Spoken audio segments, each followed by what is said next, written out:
All right, everybody, we're back and we're gonna cruise through these red wines. Most of these wines we've tasted before, different vintage, but there's a couple of new wines. So Ari's gonna get us started with one of them. Right, so these are the ones that we really want to focus on. We like them all, obviously, but most of them we've tasted before. So these are the two new ones. I've never tried this before. Josh, I don't think you've tried this before. Have you? Dovid, you probably have tried this before. In Israel, yeah. So this is the Gito Puhra, 2016. The wine is a blend of Merlot and Petit Verdot. So kind of like, ripe pink, Bordeaux type style wine. What vintage did you say it was? 2016. 16? 2016 Gito Puhra. All right, and let's give it a whirl. Merlot Petit Verdot. Oh, I'll get the Petit Verdot right off the bat. It's nice, I like that. You get a little bit of a green from the Petit Verdot, which is not necessarily a bad thing. It's also a bit of a spice character to it.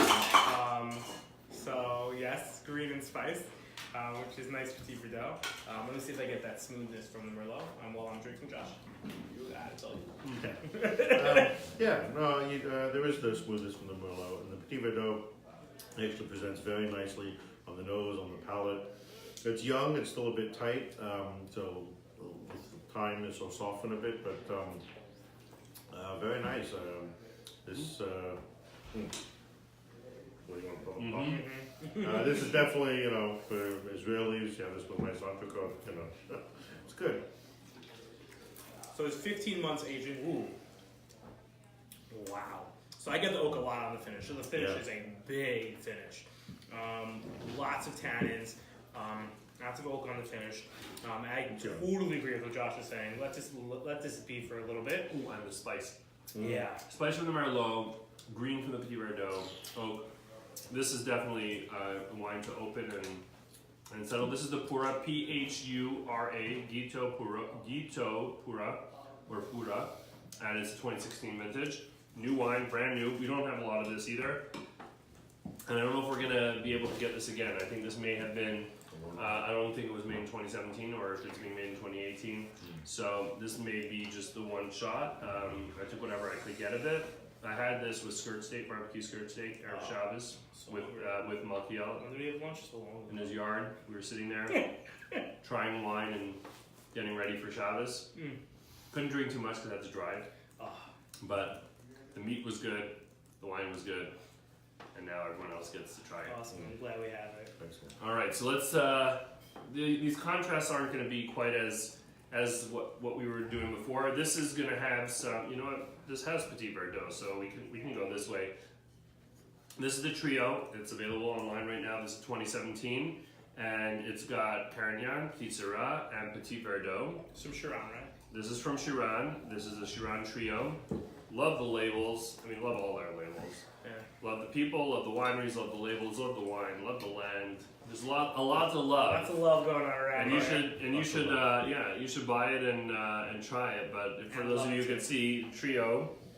What's the blend again, Dovid? This is Carignan, Petit Syrah, Petit Verdot. Not necessarily in that order. Cool. It's 50% Carignan, 24 Petit Syrah, 26 Petit Verdot. And this is the Shiran Trio 2017. I love how much I'll pour some for myself too. I like how Carignan's making like this big comeback in like the kosher world. I'm starting to see a lot of it around Spain, also Israel. A grape that was basically dead in France. It was originally a blended grape and barely use it anymore. And now we're like, it's okay, we got you, France. We'll make it good again. So the kosher winemakers are taking it and running with it, and it's coming out some really nice results. Yeah, man, nice results. Oh, it's very nice. It's full. Big. It is tannic, but it's very drinkable now. It will soften with time, but that one's a little more air, but pop and pour basically. That's really good right now. This one also, I think it could benefit from some more decanting. We tried decanting a bit. We do get some of that gripping tannin, which also has a certain freshness and greenness. The greenness could be from the Petit Verdot, but it also has some of that sweetness. I don't know, the Carignan. I think that probably is more from the Petit Syrah, or maybe just truthfully, or the. It could be the extraction. It could be when it was. It could be the oak. Could be when the wine was harvested. It's a lot of factors that could be involved in when you get those flavor profiles. I first will go to when the wine is harvested if you get that sweetness factor, because the longer the grapes sit on the vine, Particularly in Israel. particularly in Israel, because I you mean, can it's get not that. sweet, but No, there's no, no. like I know what you're saying though, it gets to a ripeness point, and truthfully, the ripeness point could be very enticing and very enjoyable. That you want to have grapes ripe. Sometimes grapes that are underripe just taste like salad. But you know, if you have grapes that are ripe, it has fruit. So I get what you're saying. Long finish. Yep. Okay, let's move on to the next wine. This is Gito Karni. Carney. And this is an older one, right? 2013. 2013. Cool. So now we get a little bit of an older wine. Okay.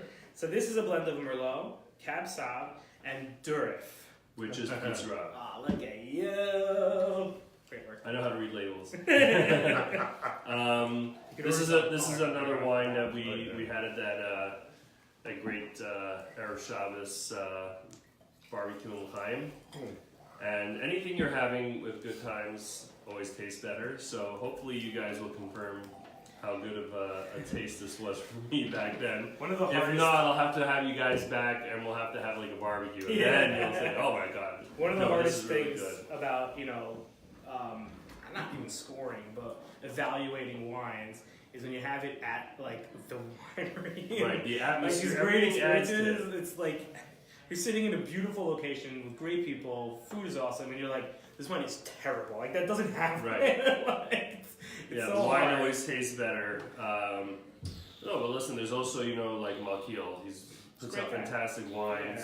Yeah. You're getting a quality product with his wines. So, and this also had a little bit more age on it. So it's it was a matter of whether to take some in or pass up on it. I don't even think it's showing as much tertiary notes as I believe it will. Yeah, I agree. I still think it's pretty young. It is still very young, but it's lovely. It's so it's an interesting. It does give you sort of a glimpse into a wine that's made for aging, because here it's a 2013. It's not tasting like a 2013 in that sense. It's tasting like it's just a couple years old.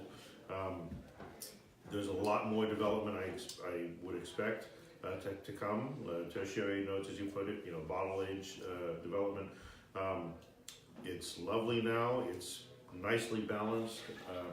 It has the elements there suggesting that it'll hold and evolve and get really lovely with additional time. That's really nice. What's the price on that? This one is probably $39.99, maybe $36.99, somewhere around there. But Josh, we'll talk about prices for you offline. So I would advise, for those of you interested, buy now, because once I buy them, because Josh will clean us out. it'll only get more expensive. But no, that's really nice. Yeah, I don't think we have a lot of it. I know he didn't have that much, but I told him if you want to label some for the U.S., I'll take it. That was part of the thing with these wines. Like he's gonna have the certain wines that he makes every year throughout for every year. That's gonna be a series: his reds, his whites, and then there are these other ones that he's experimented with in the past. And those are just one-offs. That's what he did, and he has it. And he had his 500 bottles that he made, 1 barrel, 2 barrels, whatever it is. And then there's 200 bottles left, and I'm like, okay, I'll take it. So 10 years from now, these are all gone. This is a unicorn bottle, and you're the only one that is sitting away. No, there's not many. It could be. It's possible that we got 120, either 9 or 10 cases max. That's it, yeah. And I think I put in a wine club. We have 6-7 cases left. That's just being in a wine club. Yeah, so it wasn't even a big wine. It was one of the smaller wine clubs, whatever. God, Maybe gone by the time this is. Yeah, so I mean, look, with these things, I it's see also, the orders pouring in. Yeah, but this is also giving people the experience. You can't get it anywhere else. Here, try it. Not a big deal. And for those of you who love it, well, you got to taste something that Is unique. is unique. All right, so now Shiran. Moving on to the Soprano, or should we save that for the end? Well, Because that's the fat lady singing. Well, it's already poured, so. We'll try the But guys, it is not over, even though we're trying the Soprano. I'll just sing it again. We'll have the tap and sing. So. And this is the 2017, I believe. We still have, I think, a couple of bottles left of the 2016 online, and we're moving on to the 2017. But this is the Soprano, and Sing a perp song, get a perp song. it should be made with the same. I think it's 1% off. It's 86 Grenache and 14 Petite Syrah. Last year I think it was 85.15. I love how you even put Petite Sirah on the label because after 85 you don't even have to. Put You don't have to, it on the but label. here it is. But the point is that it's not, it's a blend. There's work that went into this, Yeah, for sure. and I know Yacovoria works with Ellie a lot, and probably Malkiel as well. I don't know for sure, but I know It's with great Ellie. winemaker. So a lot of people are out there, and Yeah, sure. love Yacovoria's wines as well. Maybe familiar with him. So Ellie, Yeah, they consult each other all the time. they work together. Yeah. I was at the house one time, and Yacovori ran in because one of his, his gadget to test the pH levels is broken, and he had all this stuff, and he's like in Ellie's And then you sit in kitchen. it for, like, It's on Instagram, so from back then. So I mean, these guys are friends, and that's really nice about Israel. Is like watching, these winemakers work together. They're all friends. Yeah, they're all friends, and they all help each other. Yeah, try to make the best product they can for sure. I like this snow. Yeah, I knew it's nice. I do too. There's like I'm trying to grab what that is. There's some clove. Maybe that's what it is. There's something here that I'm grasping at. I'm not getting a. Doesn't smell like Abdallah to you? I think it is clove. I'm gonna go Yeah, with no. clove too. I could be No, wrong. I like clove.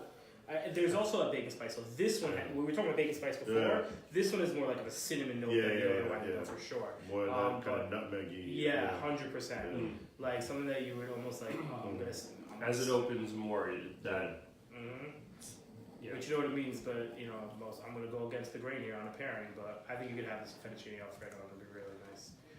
Because there's like the nutmeg baking spice thing would go well with each of the food and the wine. Interesting. I know everyone's like pasta and red wine, oh no, but like I don't. As people who talk to me and people who've heard me, but like I do not really believe in that stuff so Well, much. I mean- Any of these rules whatsoever with the pairings. I got no problem with pasta with red wine. I don't know if I would immediately go with fettuccine alfredo, but Do you know why I thought of it? Because I know I would put nutmeg in my fettuccine alfredo, so I thought the nutmeg would I like see, compare okay. each other very well. But listen, that's the benefit of trying wines of different foods. Like, I'm not gonna go on a tangent and speak about pairings for 20 minutes, but essentially, I believe you drink what you like, what you eat what you like, and it should go well together. yeah, that's basically right. I mean, that's before sommeliers, before all the rules of thumb, all that stuff, and all the highfalutin wine society stuff. The fact of the matter is, for millennia, people ate what grew near them and what they cultivated, what cattle, whatever they had, and they drank what wines were made near them. Mm-hmm. And nobody sat there and went, oh gosh, I couldn't possibly have the vermentino with the chicken. Oh no, and I need the. That's not how they didn't have access to it, right? People ate local because they live local because we didn't have, So That's right. it doesn't. I mean, we have an embarrassment of riches. We're living in the best of the best of the best in material ways. So that's great, and we should enjoy it. But don't get too caught up. Drink what you like Drink what you like, with what you like to eat. I totally. And if you don't like the way it goes together, and with who you like to Alright, share your yeah. meals. there you go. And then try something else if you don't like it. As we're gonna go on to the next one. Yeah. All right, so let's. All right, why don't you introduce us to the next bottle? Is that the Adom or it's the Adom? Okay. So this is also, we've had this before. This bottle we're probably going to hold on to a bit.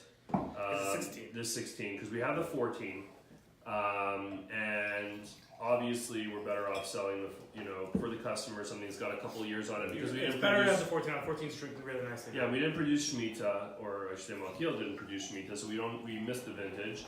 So we're on to the 2016. So we have it because it's, we may as well let it sit here instead of rushing to get it when we need it.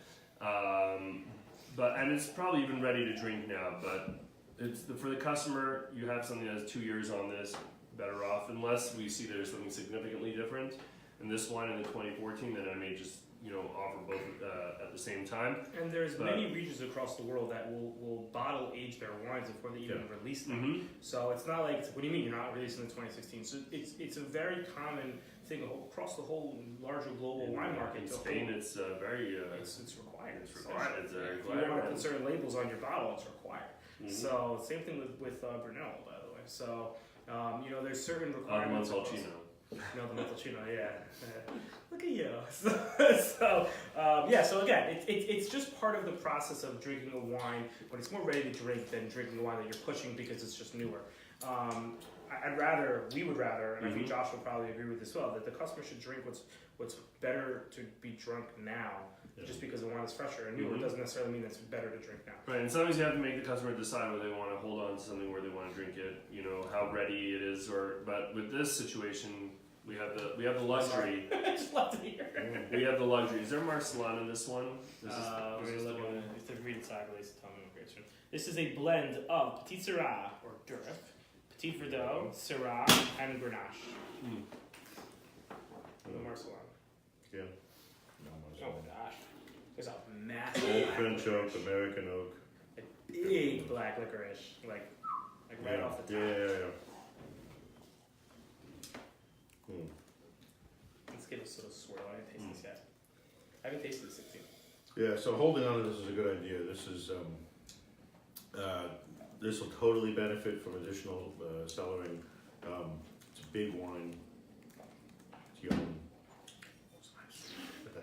I think I like this one better than the 2014. Not in terms of like drink now, but in terms of the profile of the wine. But again, it's not like one's good, one's bad. It's like personal preference. But I love Syrah. And it needs some time for the tannins to Yeah, this progress. this is a baby at this point. But definitely some very, very cool. You do love Syrah. Yeah. I don't get a ton of Syrah though. Meaning, Yeah, obviously there's does it have Syrah? It Yeah, does. it does. but I'm saying I don't. There are certain characteristics that you would go to when you have Syrah, whether that be dark fruit, a little red creaminess, or a little bit black pepper. I don't get any of that. Right. But that doesn't mean Just knowing that it's there. makes you feel good inside. Makes you feel good inside. Yeah, so I don't know what else is it. I mean, you got But also Grenache, Syrah, by the way, is a very good wine that can age. There are certain regions that make Syrah that'll age for 30 years. So you could see maybe this will develop, and then the Syrah will come out of its shell. Is not really the right word, but like it'll develop, and those flavor profiles of like earthy mushroomness will become like that's where the Syrah is. Right, you never know. I mean, right, as it ages and evolves, any number of things can happen. Also, I mean, I'll speak for myself.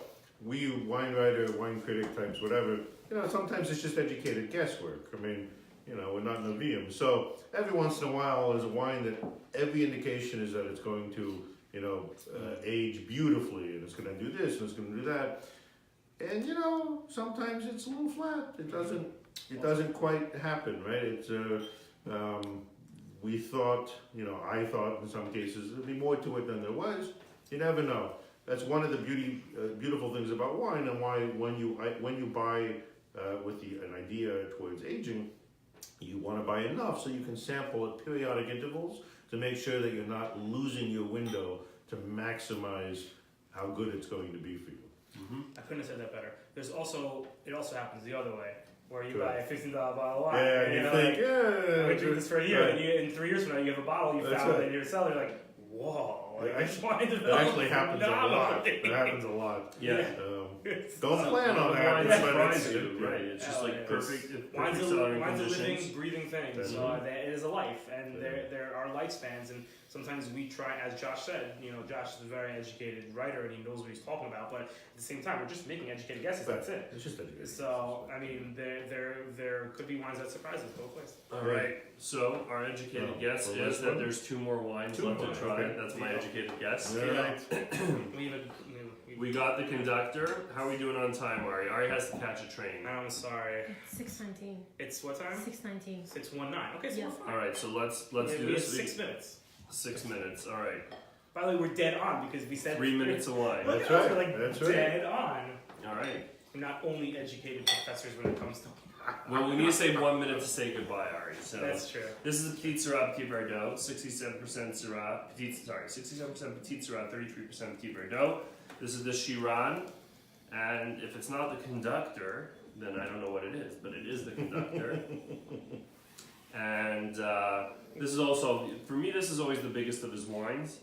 I didn't try, again, the 2017s is the first time I'm trying them. From the 2016s, this was the biggest. This is the 2017. These are all 2017s, and I've had the 2016s obviously before, and other vintages that I've tried at his house. These, the first time I'm trying them, I'm noticing some subtle differences from vintage to vintage. I haven't tried this one This yet. smells super fresh, like beautifully fresh. Like, so I'm gonna give this a whirl. Really, really nice. Like picked at the right time, not overripe. Like really fresh. Mm-hmm.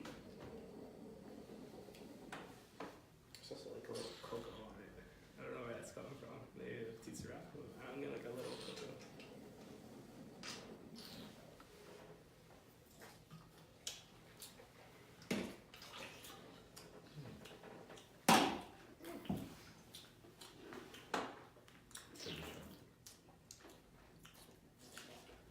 Now, if I'm with Ellie's wines, and you can see this is 2017, we're in 2018 now. Not a huge amount of time between harvest and release. They do improve in the bottle, but also just they improve with decanting. And I know in general, like you get these young wines and you're like, oh, it doesn't need too much time. I find with his, there's a certain amount of settling down that you get from decanting them. Some of them he recommends like 2 hours decanting, which we didn't have quite that much. I mean, we decanted it and then we technically double decanted it, and then decanted a bit in the bottle. But I feel like this wine has like it's got to open up a bit more. Same thing with I have a very similar tannin profile as the Gito we just had. Yeah. Like chew tannins that need to polymerize. Polymerize meaning like calm themselves down a little bit. They're supposed to be where they are right now. Meaning, if they were already calm, Right. we'd say, why is the 17 tasting Right. Like, it's supposed to be fresh and young. It's supposed to be extracted. It's supposed to be tannic. It's a full-body red wine. But yeah, decanting, aging, or having with a big steak, they'll cut right through it. So personally, I'm always the odd man out these days in Jewish circles. I'm still old school. I only decant if there's heavy sediment. Right, if you need to separate the wine from the gunk in the bottle. With the candle and the white thing over your The basket. Not necessarily that old school, but in terms of the reason. Although, I actually have one of those old cranes. Dude, with the, that's fantastic. That's amazing. Aren't those all used for larger format bottles? They make them, you get different sizes. You get the 750 one? Yeah, it's set up so that you can, there's a full-size candle can go underneath the. That's amazing. I'm super jealous. In fact, at home, it's in my cellar at home. And as a joke, I have a bottle of Palwin number 10 for our British expat viewers. Palwin, it's like the Manischewitz of England. Learn something new every day, Devin. It's a I only thought the English wine make company, champagne. Palwin. But it's Israeli, but it's it was made by Carmel. And it's just a legacy wine. But Adam Montefiore always used to tell me that it's the one wine that he would get the most feedback on of anything that Carmel did while he was there. And it was usually either people complaining that it isn't quite the way they remember it, or that it's spot on. But I mean, this is like Malaga Cream Concord stuff. I mean, we're talking the lowest of the low of sweet kiddish wine, heavy. Anyhow, that's what I use for my son's bris. So I have a bottle. It's in the decanter, in the decanting cradle. So anyway, so I don't decant personally unless it requires that. My attitude is always, if it doesn't open in the glass, then you're drinking it too young, and you just need to let it age more. So I know Ellie Shiran is always saying, you give it more time. To me, that just means let it age, right? No, 100%. Moment. But I'm the odd man out. Everyone else in the Jewish world. I agree with you. In general, like you want to have that cellar built up so that you can go and pull those bottles that are ready to drink. Drink when they're ready. Not everybody can do that. Some people have to just drink. So if you're gonna drink it, let it open up, let it breathe. Look, I know there's people who buy cases of this stuff, and I'm assuming they're not just planning on opening it up day one and going through it. That's what they're doing. They're putting it away. In a couple of years, they'll get back to it. I have a couple of cases in my cellar. I go through it slowly. I still have most of it, but yeah, I'm hoping in a couple of years I can open this up and it's ready to go. There's also a cool factor for some of these wines specifically. Some of the other wines we have on our site, like Goblet, for example. And what's cool about it is that they don't have a real history of 20-year-old bottles bottles of wine. Right. So we're all going to kind of see together where these wines kind of go. So it's a cool thing to kind of be, all doing it at the same time. So, we're going to age it, we're going to see how it goes, and we'll see how they taste. All right, and for our last wine of the night, the Shanni, the Gito Shanni. This is the 2016. Again, we're on the 2014 on the web right now. This is the 2016. It's Carignan, Syrah. What else can you ask for? Gonna love this wine. Is this just Carignan Syrah? I know, it's interesting, huh? Carignan and Syrah. It's like Southwest Brass means the Northern Rhone. It's old vine Carignan. It says 40-year-old, so it's like it's quantifying. It's on quantifying the age. It's on the And usually old vine, I think. and is Syrah. 50, but And the Syrah was fermented partially with whole bunch and partially with stems. partially, they do a whole bunch of fermentation. He wrote. Yeah, and partially with stems return back. I mean, this is going to be. Will this remind you of? Have you had? What's his name? Kobe. Mialucci. Yes. Syrah stems. Yeah, I have. I don't know if this is going to taste like it, but Syrah and stems. That's what it reminds me of. Not getting all that much green on the nose, but I have to go back in case I'm missing it. No, I'm not getting it either. Just because it was what does it say? It was fermented with the stems? Okay, the Syrah fermented partially with whole bunch and partially with stems returned back into the fermentation to provide wine with more freshness and elegancy. Okay. So, you feel like that's not enough contact? Well, it depends. It depends on the ripeness of the grapes. I think that the stems are just one partial factor. In my small experience of being in a vineyard, what the winemakers will tell you to do is before you ferment with the stems, you chew on them. And if you chew on just the stems, you'll see where they're holding. If they're green and they're bitter, it's not really stems that you want to ferment with because the fact that's going to add that bitterness to the wine. If they're a little bit more brown, a little bit riper, a little bit less green, then it'll add a woodiness to the fermentation that will give another layer of complexity to the wine. So I don't get the greenness, but I do get the woody complexity. So when a bottle of wine, maybe it's on the back. Okay, I haven't tasted it yet. But when a wine bottle says that we're fermented, just so everybody knows what it means, when they're fermented with the whole skins, that means that when they hand harvest the clusters, you have to hand harvest the whole clusters. You can't do machine. So when they literally cut the clusters off of the vine, they throw that whole cluster into the fermentation tank. So everything, all the pits, all the seeds, everything, it goes into the fermentation tank, and that's how they ferment the wine. Yeah, I mean, I don't get a greenness on the nose. Maybe I won't in the mouth. But what do you think, Josh? I don't get any greenness on the nose, but distinct on the back end. It's intriguing in that way. On the nose is actually intriguing as well, but there's no green. It's a very absorbing. It's a cool wine. This is a cool. This is really cool. I really like this nose. I don't know. I haven't tasted it yet. I'm just like smelling it. It's got lots of complexity. It's a little bit what I call a brooding wine. It's also the mouthfeel. No, at least in the beginning, the mouthfeel is like so soft, Yeah. and you're like, And okay, what's happening? And you're waiting, and then like it kind of boom, hits. Yeah, and like pepper a lot of tobacco. I don't know if anyone else is getting that too. on the nose. Yeah. a little bit. Yeah. This is what's this holding this back for a bit. Right? I mean, I may release it right away. That was part of the tasting. Like if it is a very different profile, because this is very different. This Shanni is very different to the 2014. Right. So I may just release it right away. Look, it's younger, but definitely younger. But it's a different wine. I feel like the Adom is like there's always going to be differences from vintage to vintage, and also from between age. But like the distinct difference with the Shanni, and this is really cool. So and the tobacco keeps getting more and more pronounced. In a good way. I mean, it's adding really intriguing complexity. As I say, to me, it's a brooding wine. It's a wine that it commands your attention, commands respect. Right? This isn't one to glug, and yet it's lovely. I mean, it does what wine is supposed to do. It does refresh. It's heavy. It's young. This requires time, or at a minimum, lots of decanting. I guess if you're lots of aeration. Now I'm the decanter guy. Well, no, I really not decanting. A lot of aeration in the glass. Like I always say, if it can't open in the glass, then you shouldn't drink it yet. But So vigorous aeration. It's very young and Cool wine. a lot going on. That's good.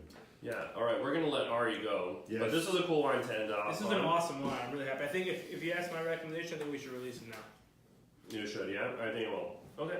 I think it's very cool. There you go. I think all the Decision. customers would. It's a great wine to And try. also, if you want to as compare it Josh to the said. 2014, Yeah. there's a lot of cool things you could do. It's a brooding over wine, without a doubt, a brooding over wine. All right, cool. All right, so guys, that's a wrap for today. Yeah, Josh, we may just hang back and go through some other things, but Ari has to run, so run, Ari, run. I already called the Uber. Next time, take the 9:15. All right, guys, thanks for watching. Till next time.